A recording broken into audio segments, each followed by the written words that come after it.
everybody, and thanks for joining us for the PHNX Suns pregame show brought to you by the DraftKings Sportsbook app, America's #1 sportsbook app. Don't forget to hit that like button, subscribe, and turn on notifications so that you know whenever we are live. I'm Lindsay Smith, that's Saul Bookman, and that's Espo, and tonight the Phoenix Suns will take on the Indiana Pacers here in Phoenix. It's 90s night as well down at the arena. How you guys feeling? I'd feel a lot better if Cam Johnson and DA were playing. That's fair. Yeah, it's like 2 steps forward, 3 steps back. You know, every single day. You feel like you're getting momentum and then you're getting punched in the kidneys right after. I'm low-key optimistic about tonight's game. But why? I don't know. It's a gut feeling. I know the injury report is a mile long, but I just feel a little bit better. I think Thursday's game, it's like when we made the albums, right?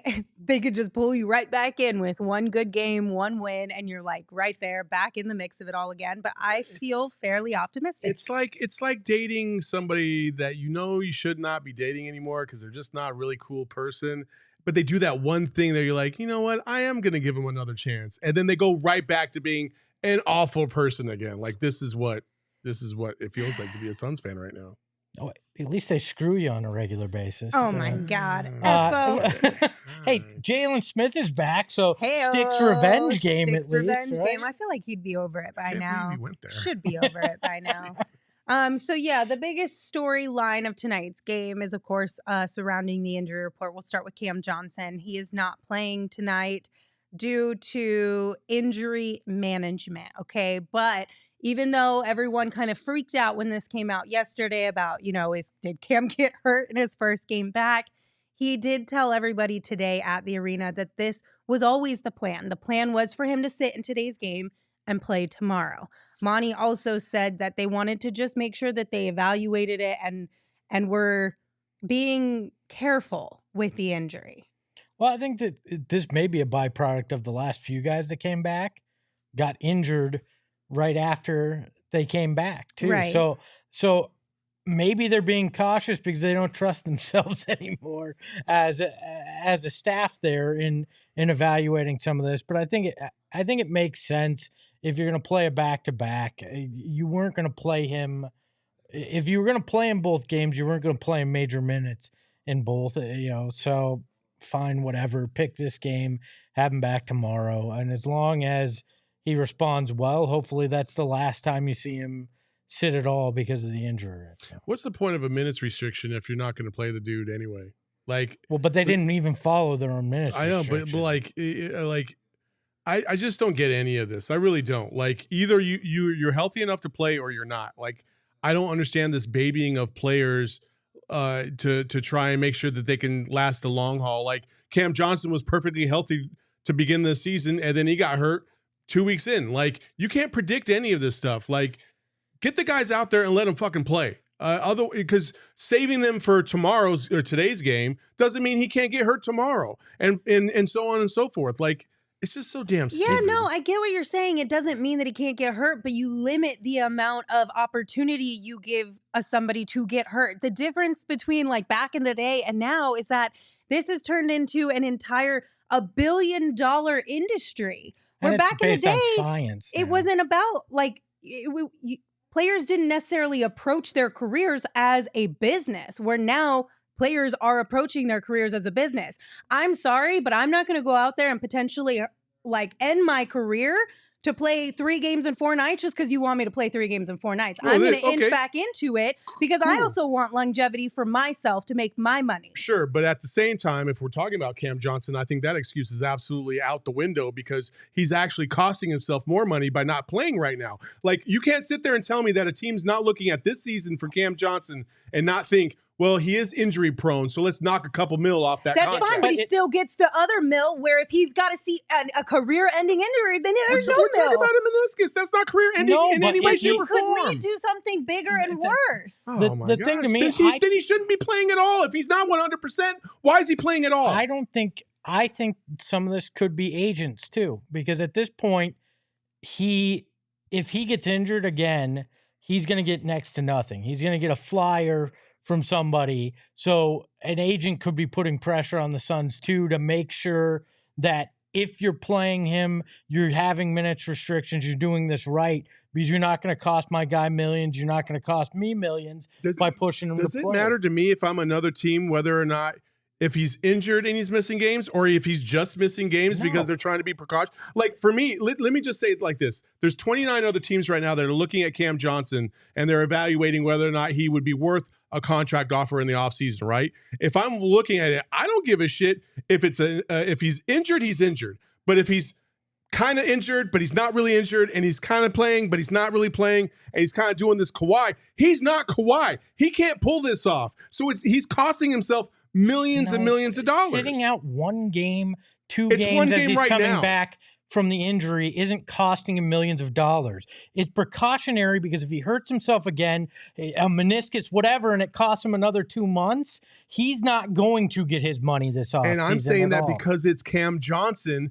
That doesn't mean that even if he's 100%, he could play the next 5 games in a row. That doesn't mean game number 6 he's not going to get re-injured. No, but that's any player that. But if you're Cam coming Johnson's back, more susceptible to that. He has not played since November. Playing 3 games in 4 nights is not smart business. But that's why it's a minutes restriction. But they did not follow the minutes restriction. It was 4 minutes. Like 16 to 22, right? Or 18 to 22, right? That's 4 minutes. Like, okay, and if they do it again tonight and they did it again tomorrow and he does it, they're not following the minutes restrictions in 3 out of 4 games in that many nights, you're putting him in a position to potentially get hurt because you're not following it. Hey, listen, chat. Yeah, I get it. Other players are doing this and they're resting back-to-backs. That doesn't mean I don't think that they're fucking soft either. Like, and I'm not saying Cam Johnson's soft. I do legitimately think that the team is making this decision to hold him out. But I'm saying that if he's healthy and it's Cam Johnson, people, like there's no surefire way that we know he's not going to get injured again. Like, he is injury prone. So why would you play him 3 games in 4 nights? Because you need him. There's nobody else. Yeah, but if you're injury prone, you don't put him in a situation that puts him in more of a chance to get injured. You're asking for problems. Then he shouldn't be back in the first place, ever, period. Like, what's the point of not using a guy when you need him the most? You're stuck in the 80s and 90s. I'm not stuck in the 80s and 90s. Welcome to we literally have a guy who is quote-unquote healthy, right? And you don't want to get him hurt. And the team has nobody else besides Mikal Bridges right now. And so what's the point of not using the guy that can potentially get you a W tonight, even just by playing 15 minutes? You saw what he did in just a short amount of time in the first game back the other night. Even that small little thing boosted the Suns up to an easy win. Like, why not use him again tonight and hope that maybe DA feels better tomorrow, or CP3 is feeling better with his hip tomorrow? Like, I don't get the point of sitting these guys when you absolutely need somebody on the court. Like what Saban Lee's going to say today because he got a second 10-day contract. I just don't get it. But you're operating under the thought process that he is fully healthy. He is healthy enough to be playing basketball, but you also have to ease guys into things. If you want to go work out, you don't just go balls to the wall day one and throw 300 pounds on the bar thinking because you were able to do it back in the day, you can just do it now. No, you have to ease into it. You have to build up that strength, that stamina, the agility, the physicality. He's not healthy. Well, you have to build it up somehow. He has to. He has to get back in without playing games. Devin Booker doesn't rest games. He comes back. Okay, he came back. He got injured. Cool, whatever. But at least he's trying to play. You know why? Now he's sitting out.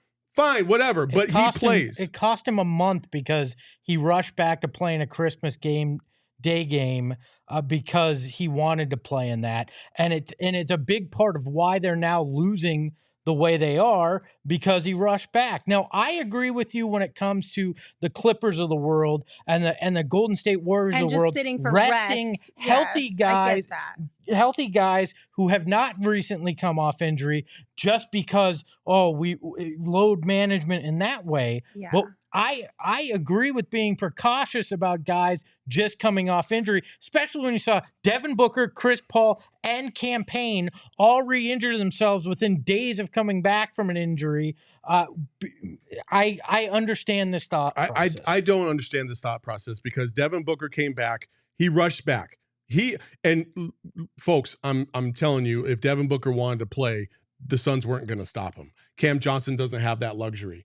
The Suns should have stopped Devin. Cam Johnson probably shouldn't have played last game either if he's not ready to go at all. He's had a day in between. Why can't he play tonight and then sit tomorrow? That what I would understand. But now you're going to sit here for 2 games because 2 days means I bet you he doesn't even play tomorrow. So that means he shouldn't have come back in the first place. They implied he's going to play tomorrow. I mean, they implied that he was fine after the game too the other night, and he wasn't. If your point is they should have played him tonight and sat him tomorrow because you don't have Chris Paul and DA sick, I understand that. Well, I can see that. also didn't know that DA wasn't going to be available to play tonight. But if he had an illness that popped up out of nowhere. What I'm saying is, if it's a scheduled day off because you want to make sure that he's going to recover, then when the whole fucking rest of the team goes down, shouldn't you say, you know what, we're going to manage this a different way and say play tonight and take off tomorrow? Hopefully those guys will come back. Okay, if that's your point, I can see that and I understand that.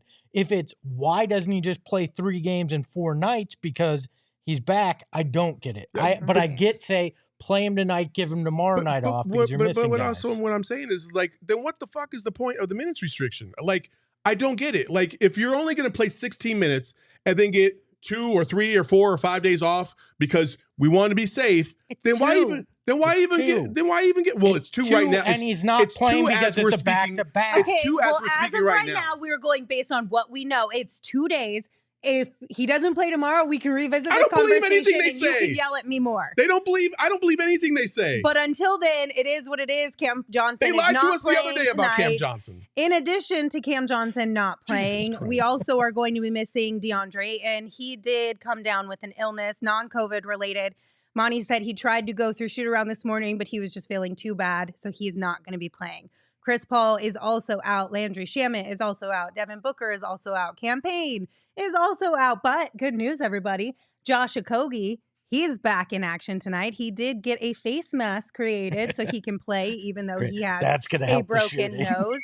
He did say that it was kind of a weird kind of getting used to learning curve playing with that. On the Pacers side, though, I guess there's not that injuries are a positive, but as far as evening things out, they're going to be without Tyrese Halliburton, obviously one of their better players. Daniel Tice is out, and Kendall Brown is also out. So I do want to talk about a few more of these injury reports because we did get a couple updates yesterday and today from Monty and the team. So apparently Landry Shamet has been set back a little bit more than what I think everyone else had anticipated, because we did hear rumors when they were on the road that he was begging Monty to play him. So we thought he was getting pretty close, but apparently, according to Monty, more lies. There was something else that kind of came up due to the nature of that injury, and it seems like it's going to be a little bit of a delay getting him back into the mix. Is it another concussion that they don't know how he got? Who knows? The Chris Paul thing will always forever get on my nerves with how the Suns talk about Chris Paul and his injuries, because at least with everybody else, for the most part, they give us kind of a time frame and they're just officially out.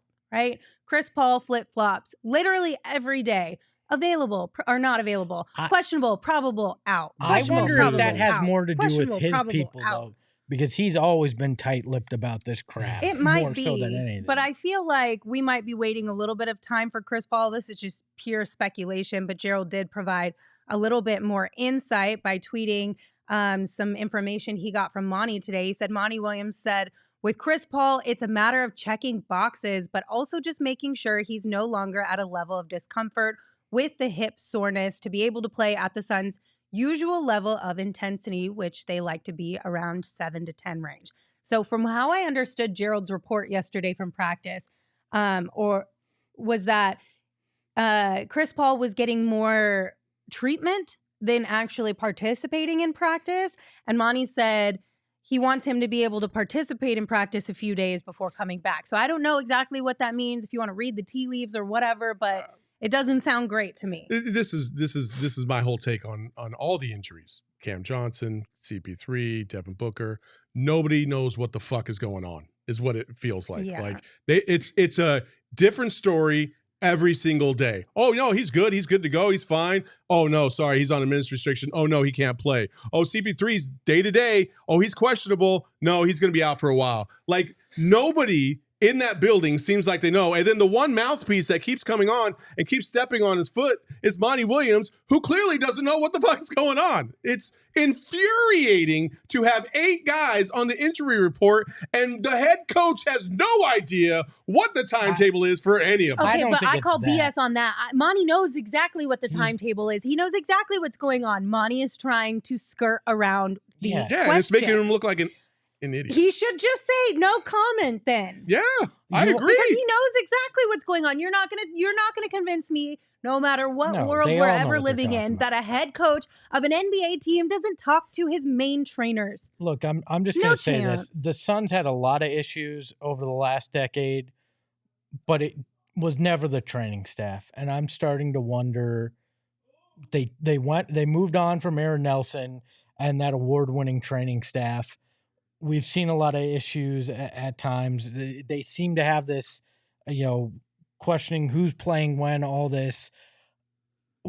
Is this training staff at that high of a level? Where are we with that? Like, I wonder about that. It doesn't feel like it is. It really doesn't. It feels like guys used to come here because they knew they could extend their career because of how good the training staff was, right? Nash had all those back issues his entire career, gets here, still had back issues, but they were able to manage it in a way to where he could be a 2-time MVP. Grant Hill, 82 same games thing. he played. Even Shaq talked about the training staff and how he was able to recover a little bit better, and just the way that they approached everything. And now this training staff, I don't know what the hell's going on, but clearly something is just kind of dysfunctional back there, because guys are just taking extraordinarily longer to come back from injury than on paper they should. This team has lost more player minutes to injury than anybody else in terms of the league. The value over replacement player minutes due to injury. This has been a very big problem this year. And I don't want to say it's all the training staff, because it's not fair. Guys get injured, things happen. Sure. I just think there's been this weird communication, like we were talking about, that doesn't do them any favors, because it does make them look like there's weird stuff going on. And this may just be James Jones' philosophy on how to handle it. We're going to be tight-lipped. We're going to play coy, and we're not going to know. Like, that's not to say these guys don't know what they're doing. It just seems like such a vastly different approach than what we saw in the past before. And if it's a strategy approach by Monty, hey bud, the strategy ain't working, because you saying Chris Paul is questionable and think maybe you're trying to get teams to think that Chris Paul is going to play tomorrow or Devin Booker might play tomorrow. Guess what? You're still losing these games, so it doesn't fucking matter. So you might as well come out and tell us, like, hey, timetable's probably going to be about 2 to 3 weeks last time we evaluated him, or whatever. Just tell us. Like, what the fuck is the point of holding it back? I don't understand that. Because then, guess what? We start to speculate on what it could be, even though it might not be that at all. So you're saying we're the problem? No, Monty's the problem. I'm just kidding. Yeah, it's all very interesting. Time will tell, but that's where we're sitting right now. Again, I know that the injury report is a mile long, but I still have a little bit of faith in this team. And I also think that the Pacers are probably in a little bit of a desperate place. They've lost 6 straight games now. So I don't know. I think coming off of a win Thursday night, being at home, you get a nice little stretch of games here at home crowd, all that kind of stuff can play into it a little bit. Det Nibble brings up an interesting point. Said, could the injuries be from playing so many games in the past 3 years? The pandemic compressed it, and Monty's philosophy that there's no days off. You're kind of with these guys. And to be honest, Devin and CP3's mentality that way. Maybe that is part of it, and these training staffs aren't used to trying to figure out how to help guys through that many games in such a truncated timetable with a weird bubble and all this stuff with it as well. Maybe that does have Maybe a big they need to go to a impact on 72-game season, like Det said in the chat. It could be that for some guys. There's other guys that have missed so much time due to injury that it's basically been like they missed half a season anyway, so they got that buffer anyway. So yeah, but it's one thing to have an off season to build up and work on your body and your strength and physicality, and there's another to have time off because you're dealing with an injury. You can't do the same things. They're not the same thing. They're apples and oranges. Yeah, but it's still time off. Yeah, but time off to get better and healthier versus coming back from an injury are not the same thing. Yeah, but if you're coming back from an injury, sure, you might have the injury, but the rest of your body gets to recover as well. I suppose. We did have a super chat early on in the show when we were all screaming at each other. Ghostball said, "Why can't Saul be nice to Espo? We love you both." Was I mean? You were being mean to Espo. Was I? Yeah, you're always mean to Espo. I'm impervious to anybody. Wait. I was not mean to Espo. Have you seen the way the internet treats me? I don't know exactly what you said, but if you were being mean, quit it. That's all. That's the name of the game now. Was I being mean, Emma? Espo, what are the guys wearing tonight? Clothes. All right. No, they're wearing the classic editions. It's the 92-93 throwback night, so I'm excited for these. And then the Indiana Pacers are wearing their white Circle of Doom Indiana Pacers jersey. The weird Indiana and Pacers make a circle on the jersey. They had some of the best jerseys in the 90s, and now they got this trash. So. Oh, my God. I love this jersey. Yeah. You have really bad this jersey. fashion sense. Lindsay? The white one? Do you like the white one or no? Oh, that one? I'm okay on it. I thought you were talking about the burst jersey. No. I was talking about Indy. No, I thought Yeah. Saul said when he said I love the jersey, I thought you were talking about the burst. Here's something that'll set the chat on fire. I think the purple jersey is overrated. I think you're overrated. I figured that was Bookman. coming. Do you think the black burst is overrated? Yeah, I think the burst in general is just overrated. Wow. I think we have a nostalgia because they got to the finals in that, God. and we love it. Please tell me you love the 7 seconds or less era jerseys. I do not like the 7 seconds or less jerseys. Are we agreeing? Are we the Western font? Yeah. Okay, I can give. You Western think that font. one's the best or overrated? Yeah, I like that. That's I the can best give you to me. that. It's You're clean gonna pick the and Western font over the burst? I will always pick the burst, but I can respect the Western font love. So I mean, I don't hate the Western font, but I don't know. That's a tough one. All right. Well, I'm feeling optimistic. How are you guys feeling? Who you got and by how much? Yes. I do not feel so optimistic. I have the Suns by 3, but admittedly, this came in before I knew DA was throwing up his guts and not playing tonight. I'm pretty sure I changed my thing once I found out DA was out. Well, if you didn't delete it, it doesn't count. So this is true. Where are you feeling now? You thought Suns by 2 originally, then you got more information. How are you feeling now? Yeah, I have the Pacers by 4. Pacers by 4 now. Yeah, I did put it in the chat. The power of the burst will lead them, plus the 92-93 team, including Chuck being in the building, will lead them to a win. Gerald has Suns by 2. I've got Suns by 4. So tonight, Saul is the odd man out, putting his coins on the Pacers. What is our friends at the DraftKings Sportsbook app think? It is a 4-point Suns advantage tonight. This moved so much today. Yeah, well, I mean, understandably so. But like Halliburton out, DA out, all this, But I think it was a -5.5 this morning when I looked. Then when we got the news that DA was questionable and Chris Paul was out, it dropped to a -2.5.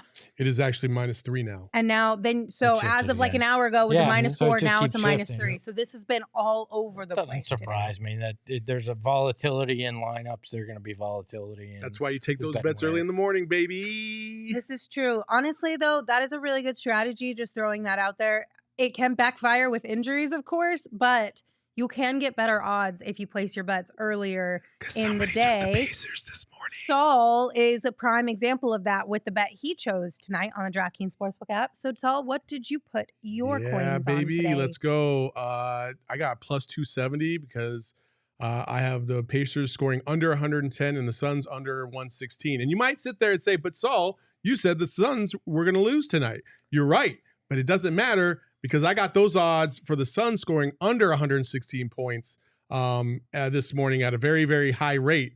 So I coupled that with the Pacers, and now I feel fucking great about this pick. The Pacers can win here, and the Suns can still score under and you're still going to win. Yeah, I mean, exactly. I think that's a smart way to pair it. I picked this before I knew DA was out, and now I feel even better. I have Mikal Bridges plus 20 points, plus 5 assists, plus 5 rebounds at plus 750. So the problem with that bet, in my opinion, it's not going to be the points. It may be the assists, but the rebounds. For whatever reason, Mikal has not been rebounding at a high clip of late. Yeah, but there's nobody else that's going to be out there that can. So I'm hoping just by accident, 6 of them wind up with him tonight. The Pacers can. Well, that's true. That's true, but somebody on the Suns has to at least get a few, and I'm hoping 6 of them go to Mikal. You would And think. you got to imagine Saban Lee is the point guard, or Dwayne Washington Jr. So you're going to need Mikal Bridges to dish it again. I actually think the 20 points might be the toughest thing here. Okay. Well, I took an easy one today. First field goal is a Suns 2-point bucket at a plus 100. So we'll see. Hopefully that happens. Espo, like you said a few days ago, you like your bets to be done and over with in the first possession. I was like, you know I what? want to get set tonight. Let's just rip the Band-Aid off. Hello said, Lindsay getting spicy. I think DA not getting a block tonight would hit. You're not wrong. I would have taken that earlier if it was available, but unfortunately it was not. At +0 is what it was. Also, don't knock my bet because that's hit every single time I have taken it. Let me just say this. If I hit my bet tonight and I get into the positive, I have a song for you guys. I got a song. I love how you're like so extra about just barely breaking into the positive. I'm not a Espo and I put up. What? Emma, can we put up the leaderboard? I literally have over $100. Espo's at almost 60, and you're in the negative. But if you make it into the green, you better talk your We'll shit, get a Saul. song. Oh, wait, hey, listen. That's step 1. Step 1 is getting into the green. Step 2 is taking it all over. Oh my goodness gracious. Listen, if you guys want to get in on the action right now, DraftKings has some really cool deals for you. All new and existing customers can take a shot at an even bigger payout with DraftKings stepped up same game parlays. Boost your NFL winnings each leg you add up to 100%. If you have not downloaded the DraftKings Sportsbook app, you should definitely do that. But make sure you use that promo code PHNX when you sign up, because when you use that promo code, new customers can bet $5 on the NFL divisional round and get $200 in free bets instantly. Only at DraftKings Sportsbook. Again, with that code PHNX, minimum age and eligibility restrictions apply. See show notes for details. All right, round things out. We did talk about it being 90s night. It's going to be a really cool night in the Footprint Center. A whole bunch of guys from that 92-93 season will be in the building, including Charles Barkley and Kevin Johnson, Frank Johnson, Dan Marley, of course, Tom Chambers, Mark West, and many, many more. Richard Dumas, Tim Campton. There's a lot of them. I think everybody but Gerard Mustaf for good reason. Oliver Miller. You know, I'm kind of surprised that they were able to get all of these guys back in the building because it's so hard with schedules. Well, none of them have anything else going on except for Barkley. Let's be fair. Other than Barkley, KJ, and Marley, the rest of those guys are just sitting around waiting for. Okay, the well, Suns I'm surprised that they got Charles Barkley to go back. They paid Charles. There's no way they didn't pay Charles. I know they did, but they're like, still, Chuck, you want to make it easy? $25,000. Come on out here. Charles don't give need you that free money. booze. Charles loves $25,000 is a nice hand of poker for Charles. He probably put it on the DraftKings Sportsbook app right away. Probably did. He's like, DA's out? Yeah, I'm putting $25,000 on this. Brittany said, can they suit up? Low-key, Brittany, They that can, probably but wouldn't you be a don't bad want them to. option. I feel like a couple of them could at least get a few Have you would be seen Dan Marley walking that would lately? be- I do oh, not man, want to see that on a basketball I don't court. think not a single one of them could drop a bucket right now. Hello said, how come y'all didn't play the win-win girth song after the Listen, last win? hello. Honestly, it's because we forgot Yeah, about it because it's been so long. Yes. I that totally is exactly- forgot about that. I forgot about that too. Yes. So here's My the deal. gosh. If we win tonight, you guys are in for an amazing treat in the post-game show because we will find that video that has been sitting on the shelf collecting dust for a hot minute. And Connor, if you bring that stuff up again in the chat that you just did, you will be banned, just so you know. Oh, Espo, I thought you were into the singing stuff. No, You're going to let it all go? No, there's something else he just said in the chat. So. Oh, I missed that one. All Chuck right. came here for Nash's Ring of Honor now? No, the one before. Oh, I see. All right. Well, cool. Thank you guys for tuning in to the pregame show with us. We appreciate you as always. We're going to have a post-game show like normal ready for you guys once this one wraps up. So make sure you meet us right back here. Bye. Hey yo, my lifestyle is retro. Tell the Phoenix Metro. Megas in control and he ain't never gonna let go. PHNX though, Lindsey Gerald Espo. Saw past the ball, we here to turn up the tempo. Got to understand me, y'all.